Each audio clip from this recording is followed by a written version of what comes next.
Most people say they want to grow. They talk about becoming better, leveling up, reaching their potential. They consume the content, read the books, watch the videos, and feel inspired for a while. But very few people actually change. Not because they're incapable, not because they lack intelligence or opportunity, but because real personal growth comes with a cost that most people aren't prepared to pay. And that cost isn't just effort. It's discomfort, loss, identity shifts, and facing parts of yourself you've spent years avoiding. That's the hard truth.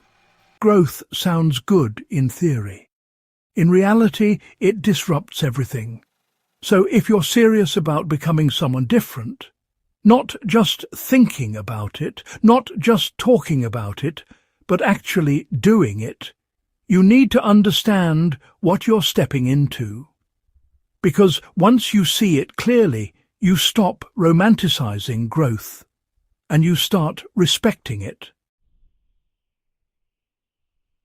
Growth begins when your current life becomes uncomfortable to tolerate. People don't change when they're inspired. They change when staying the same becomes more painful than moving forward.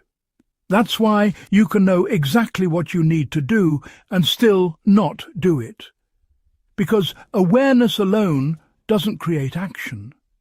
Pressure does. As long as your current situation is tolerable, you'll adapt to it. You'll complain about it, think about changing it, maybe even plan for it. But you won't move. Real growth often starts when something breaks, when the pattern you've been repeating finally catches up to you, when the discomfort you've been avoiding becomes impossible to ignore. And here's where most people miss it. They try to escape that discomfort as quickly as possible. They distract themselves, numb it, or look for quick fixes. But that discomfort is the signal. It's the moment where change becomes possible. Instead of running from it, you need to face it.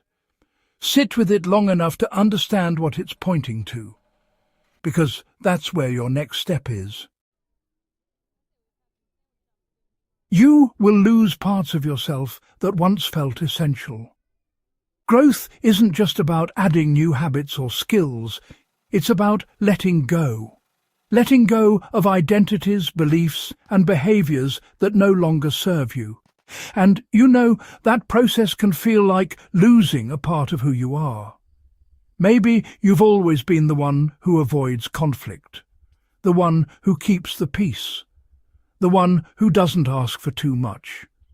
If you want to grow, that version of you has to change. And even if that version wasn't fully aligned with who you want to become, it was familiar. It was safe. Letting it go can feel like stepping into uncertainty without a clear sense of who you are on the other side. This is why growth often feels like grief. You're not just building something new. You're mourning what you're leaving behind. To move through this, you have to acknowledge it. Don't rush to replace the old version of yourself.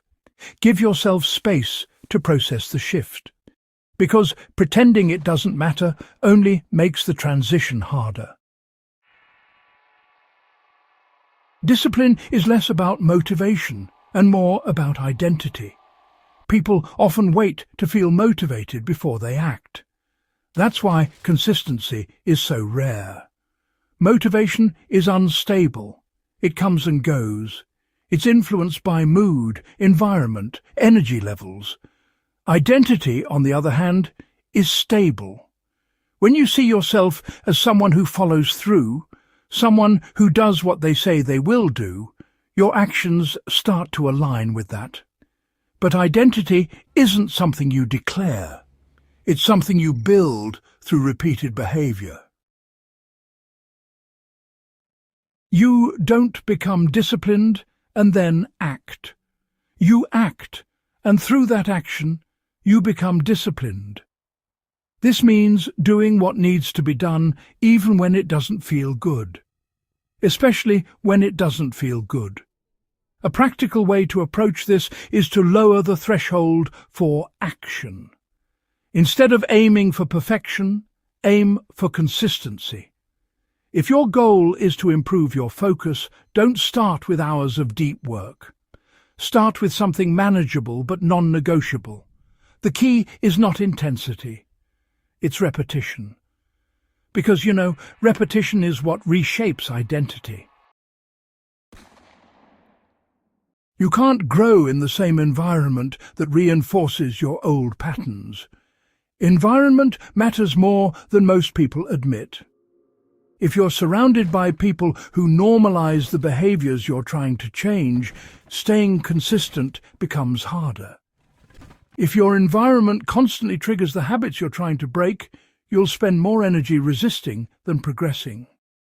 This doesn't always mean cutting people off or making drastic changes, but it does mean becoming intentional about what you expose yourself to.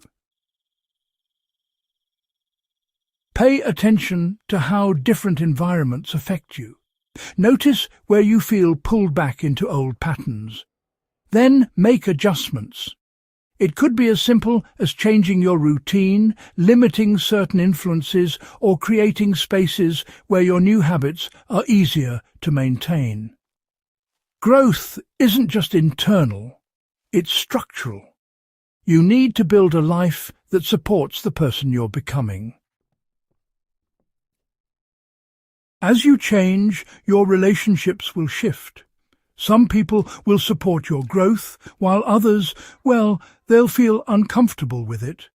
Not because they don't care about you, but because your change challenges their sense of normal. If you've always played a certain role in your relationships, stepping out of that role can create tension. You may find that conversations feel different, that your priorities no longer align, that the connection doesn't feel the same. This is one of the hardest parts of growth, honestly, because it forces you to choose between staying where you're comfortable and moving toward where you need to be. And sometimes that means creating distance. That doesn't always mean cutting ties, but it does mean being honest about what still aligns and what doesn't. You can't expect every relationship to grow with you, but you can choose which ones you continue to invest in. Progress is slower and, less visible than you expect. There's a gap between effort and results that frustrates most people. You put in the work, you make changes, and for a while, nothing seems to happen. This is where many people quit, because they expect growth to be linear and visible. They expect consistent progress, clear milestones, and immediate feedback. But real growth doesn't work like that. It's often subtle, internal, gradual. You don't always see it day to day, but over time it compounds. The way you think changes. The way you respond changes. The way you handle situations shifts. And then, one day, you realize you're not reacting the way you used to. You're not stuck in the same patterns. That's progress. To stay consistent, you need to shift your focus from outcomes to process. Instead of asking, "Is this working?" ask, "Am I showing up?" Because, showing up is what creates results, even when you can't see them yet. You will face resistance from yourself more than anything else. External obstacles exist, sure, but the biggest resistance you'll face is internal. Doubt, fear, procrastination, overthinking. These aren't just random obstacles. They're mechanisms designed to keep you within your current boundaries. Growth challenges those boundaries, so resistance shows up. The mistake is interpreting that resistance as a sign to stop. Instead, see it as a sign that you're moving in the right direction. When something matters, your mind will try to protect you from the risk associated with it. That's why, honestly, the things you care about often feel the hardest to pursue.